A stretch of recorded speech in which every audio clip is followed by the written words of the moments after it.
It's a tale of two worlds. That is, the Democrats are trying to describe reality in one way, and it's a lie. And the Republicans/conservatives are trying to describe it in another way, and it's the truth. Let's get to this disagreement between Alina Habba and Jessica Tarlov. They're not even on the same show, but they're talking two different languages. First, we're going to start with Alina Habba. They're weighing in on the Supreme Court case, but really it has to do with all politics everywhere. Welcome to Doug in Exile. I'm Doug TenNapel. This is where the happy patriots are because we live in reality. We agree with the 9-0 Supreme Court. All 9 justices agree with us. And the lunatics on the other side, well, they want Biden to be president again. Imagine crying because the Constitution is standing strong and we're not going to turn into Cuba. That's Trump derangement syndrome 101 right there. The Democrats want to turn us into Cuba. That is, they want to remove his name from the ballot. They're all okay with it.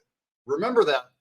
We're going to keep going with this show. The Democrats did not oppose this decision until the Supreme Court came out against it. The rest of us who are constitutionalists were against it. That is, we wanted Trump's name on the ballot in Colorado before the decision came out. We're so upset because the Constitution was upheld today, because the Supreme Court showed us that we are not Cuba, we are not a third world country, we are not a banana republic, and that the things I've seen over the past 4 months in New York are not going to become America. Oh, yes, the things that she saw in New York with Letitia James and E. Jean Carroll, New York is like Cuba.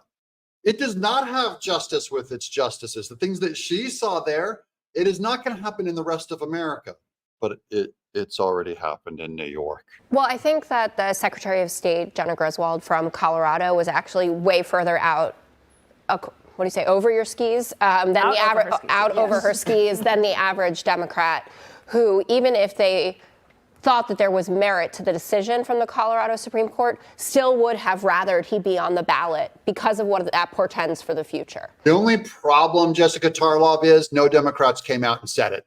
They may have wanted Trump on the ballot, and they may have disagreed with Colorado taking his name off the ballot, but none of them verbalized it. In fact, they've been online right now verbalizing the opposite about how Trump can get taken off the ballot. Jamie Raskin, major Democrats are for punishing political opponents.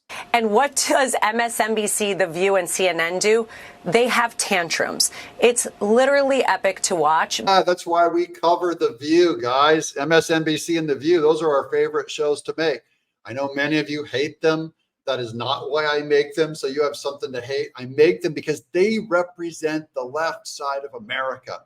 And they must be mocked and destroyed because they think they're being good little freedom fighters in removing Trump's name from the ballot. That there would definitely have been, I don't want to say another January 6th, but a lot of people who would claim, well, we didn't even get a chance to exercise our constitutional rights. So two things could be true. We think this is the appropriate decision, but we would rather his name be there. And you heard that a lot, especially when the Maine decision was coming down, because that was unilateral. No, but Jessica Tarlov, they did not say they preferred Trump's name on the ballot.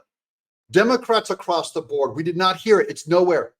It's not in the country. It's not in our press. It's not in our media. They did not all say, oh, that Colorado taking his name off the ballot. You know, we really have to have Trump's name on the ballot. Name the Democrat that said it. I mean, Biden wouldn't even say it. None of them said it. Because you know, deep down inside, they wanted to win by removing Trump's name from the ballot. But we did say this is a clean-cut Supreme Court decision. It's constitutional. They were trying to do something that would have been hurtful to Democrats and Republicans, and that's what people need to remember.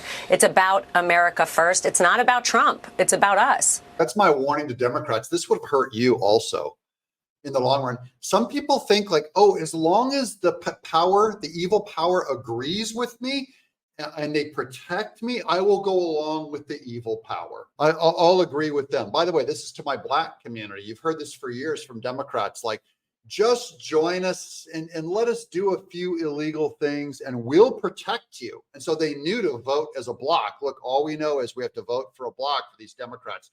They're going to give us free goodies, free benefits. They're going to attack all the right people and defend all of us, even though it breaks every principle in the Constitution and what Martin Luther King Jr. said. And then suddenly come the Hispanics coming over the southern border, and they're like to the black supporters, you're going under, forgotten, gone. You're getting replaced. We have a new favorite group. Another favorite group is the trans community. They're going, hey, y'all, see you later. We got trans people now. Goodbye, black community. Thanks for getting us here. We were always just kidding.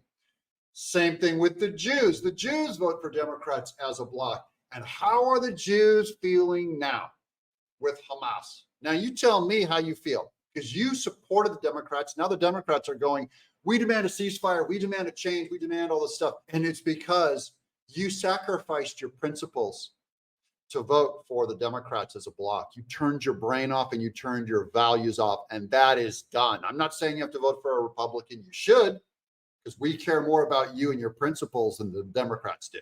But I wanted to just add a couple of things to the judge's analysis.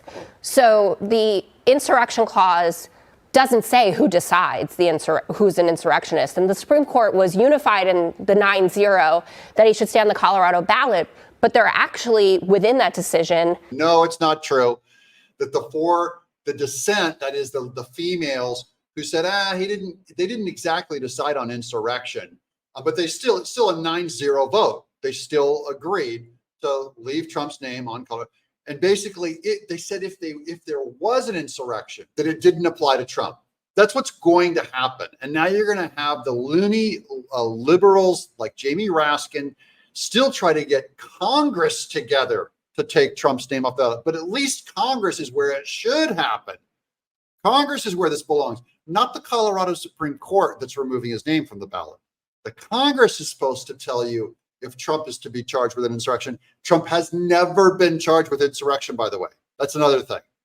Never been charged. I heard Raskin, the congressman, Democrat, today say he's got some rascally plan to go back to Congress and determine that Trump's an insurrectionist. So even if he does win in November, Donald Trump, Congress could bar him from taking office. What's going on here? Okay, so at least that happens in the Congress. That's at least Jamie Raskin and the Democrats going, hey, we're going to bar him from the ballot, from Congress, because we're going to charge him with insurrection. That's the one thing they won't do. That's also the one thing that Jack Smith wouldn't do.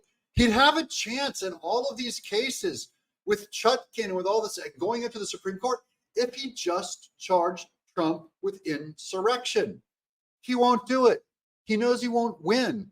He knows Trump didn't perform an insurrection the way that they were warning about at the Civil War when the southern states tried to leave the United States. That's an insurrection. There were the 5 conservatives who said that Congress is who decides. And Jamie Raskin has already talked about the fact that they're reviving a bill to have him barred because of being an insurrectionist. Which is a huge waste of time. Yes. Potentially. I'm just saying that that's huge waste of time, and Trump will only win more, Jessica Tarlov. It's not gonna work.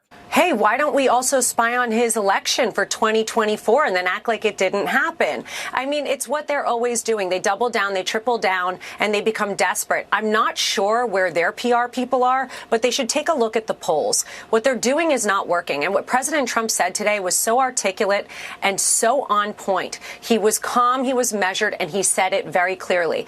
President Biden, do your job. Stop attacking me. Fight fair and square. That's the one thing the Democrats do not want, is they do not want a fair fight. They don't want an election to decide who's going to win. And that's why they have to tell you that Republicans are trying to stop an election. That was never true. They're trying to tell you that Trump was an insurrectionist. That was also never true.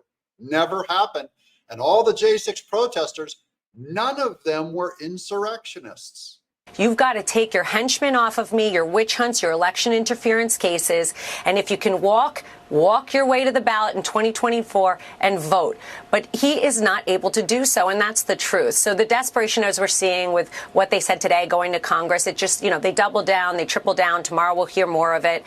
That's Alina Habba, Trump's lawyer. I couldn't have said it better, guys. If you agree, then subscribe. Thank you all for watching. I'm Doug in Exile.